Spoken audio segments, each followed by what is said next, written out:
Gente, nós vamos abordar um tema hoje muito importante para toda a população. Nós vamos falar um pouco sobre o Janeiro Branco. Você sabe o que é o Janeiro Branco? O Janeiro Branco foi escolhido como mês para que as pessoas reflitam sobre a importância da saúde mental.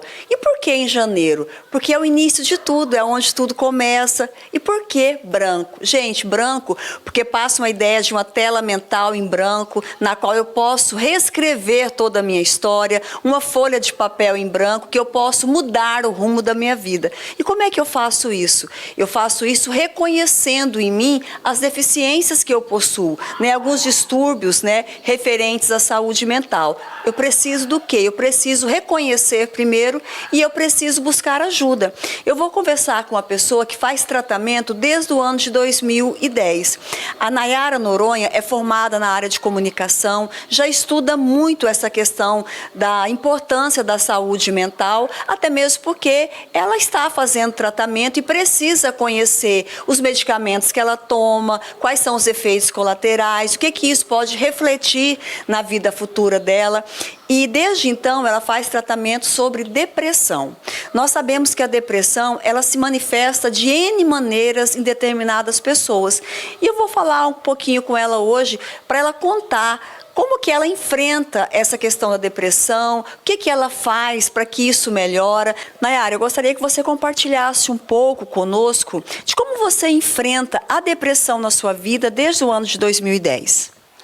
Kellen, é um tanto quanto difícil para mim falar sobre isso, inclusive eu estou aqui disposta, dando a minha cara a tapa, aparecendo na televisão, isso não é bonito, mas faço para ajudar outras pessoas, porque eu me trato desde 2010, então é o seguinte, eu já estive delegada da saúde, já participei de várias reuniões, desculpa, eu estou um pouco emocionada, porque faz tempo que eu não falo sobre isso, mas a primeira coisa, primeiro conselho para as pessoas. Gente, eu comecei matando um leão para levantar da cama em 2010, depois que eu tive um acidente.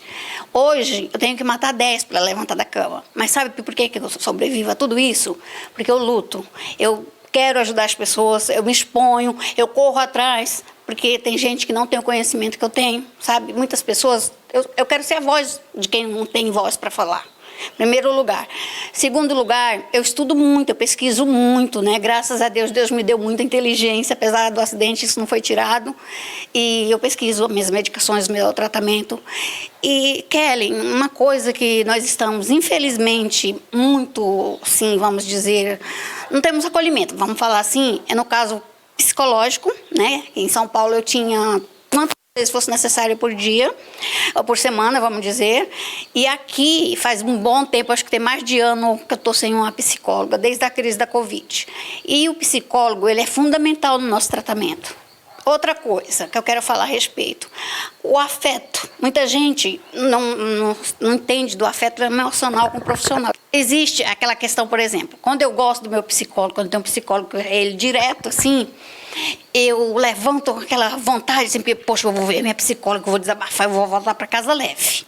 Quando troca, é terrível, é terrível. A gente volta 1 ano, 2, 3 para trás, sabe? É terrível.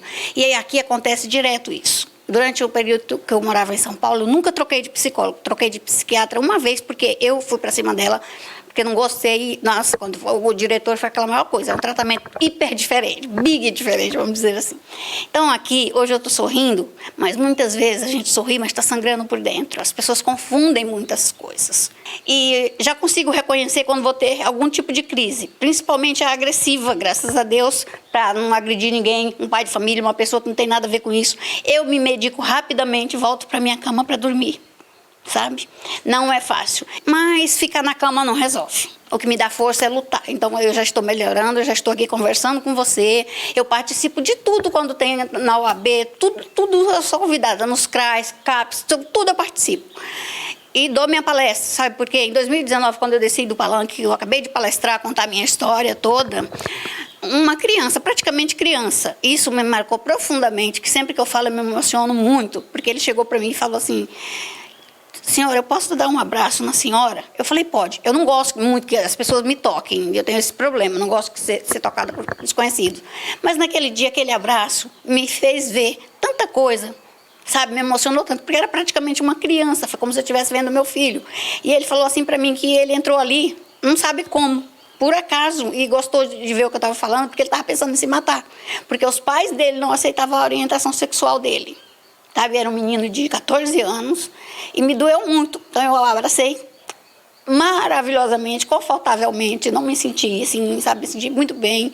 Conversei muito com ele, tirei ele para o lado, aí conversei bastante, dei muitos conselhos. Ele falou assim: olha, muito obrigada, graças às suas palavras, a fé da senhora, a senhora se expor aqui, que nem a senhora disse que está dando a cara a tapa, eu não vou fazer isso, eu vou lutar, vou aguentar até completar meus 18 anos, igual a senhora disse, e trabalhar e viver minha vida sozinho, porque foram os conselhos que eu dei.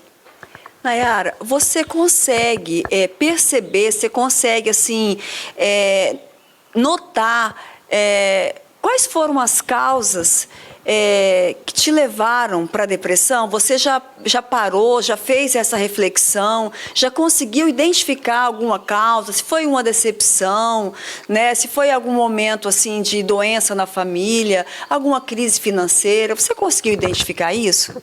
Sim, Kelly, existem vários fatores que eu identifiquei e tenho certeza absoluta que foi isso. Primeiro, eu tive vários problemas na minha infância. Eu saí de casa com 11 anos de idade para poder estudar, certo? Porque meu pai era daqueles... Você já sabe, não vou entrar em detalhes. Mas estudei, graças a Deus, lutei, batalhei, me formei. E outra, uma causa, acho que a pior mesmo, quando eu era mais nova, não tinha tempo, tanto trabalhava, estudava para pagar os estudos, etc. E tal, para sobreviver em São Paulo, no meio do mundo sozinho, e Deus... E não tive tempo de parar para isso. Quando foi em 2005, a pessoa que eu mais amava no mundo foi assassinada, foi meu irmão mais velho. Isso, para mim, foi quando estourou o problema da pressão e do coração, até então. Eu não conseguia chorar, não conseguia nada. Eu tive problema de... Até hoje eu trato, claro, só vai piorando. Aí depois que eu engravidei, eu tive depressão pós-parto. Eu não tive apoio de ninguém em São Paulo sozinha. Aí foi quando eu sofri o acidente com meu bebê ainda pequeno. Pior, eu tinha que trabalhar, tinha que cuidar dele, da saúde dele. É um tanto quanto difícil falar sobre isso, né? Eu não percebi. Meu patrão disse que percebeu que eu já tinha mudado bastante, mas eu não tinha tempo para perceber, porque eu tinha que lutar, eu tinha que trabalhar, eu tinha que manter minha casa e o meu filho. No meu caso, é um caso irreversível, né? Porque eu perdi um pouco de massa cefálica no acidente. Mas eu oriento as pessoas que percebam, pelo amor de Deus, os mínimos detalhes são que mais marcam, gente. É um olhar, é um recuo, ficar no canto, é não querer um abraço, é querer ficar deitada um pouco a mais, não parar de fazer coisas que gostaria, como meu patrão percebeu, porque disse que eu perdi produtividade, né? Então, assim, eu tinha fome da minha profissão, eu amava tudo que eu fazia e aos poucos eu fui perdendo o interesse, já não produzia como antes. E procurem ajuda, porque não tem nada mais importante que isso. É você reconhecer sua deficiência. Gente, não é vergonha. Psicólogo não é coisa... Não, o pessoal fala, é pra louco, psiquiatra... Não, gente, é maravilhoso, é uma ajuda. Você volta para casa com outra cabeça, com vontade de viver. E é isso que eu recomendo, porque é isso que eu faço no meu dia a dia. O que a gente precisa mais é de apoio, é de suporte, é que nossos governos, nossos gestores invistam mais na saúde mental, porque isso está se tornando, assim, matando mais do que câncer. Você vê o nível de suicídio. Gente, não dá só em pobre não, tá, gente? Rico também morre, senão esses artistas não estariam se matando, gente famosíssima mundialmente, né? Então é o que eu recomendo. Se cuidem, procurem ajuda como eu fiz. Porque se não fosse, eu não tivesse aceitado a ajuda, reconhecido as minhas limitações, que eu não poderia mais ser a Nayara de antes, eu não estaria aqui hoje, eu não teria criado meu filho. E graças a Deus, lutando, mesmo matando 10 leões, eu consegui. Meu filho hoje tem 18 anos, já é maior de idade. É isso que eu deixo bem claro para as pessoas. É por isso que eu me exponho.